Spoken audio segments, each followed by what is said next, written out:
Петър. Благодарим първо на организаторите. Това ни е любимия конкурс. Направо се чувстваме като на Оскарите в момента.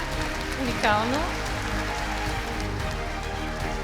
Така, наградата отива при Меркейн Architects. Red Cross Rescue Station, студио Караджов. Това е нашата късметлийска вечер. Благодаря ви и успех на всички останали. Успех пожелавам!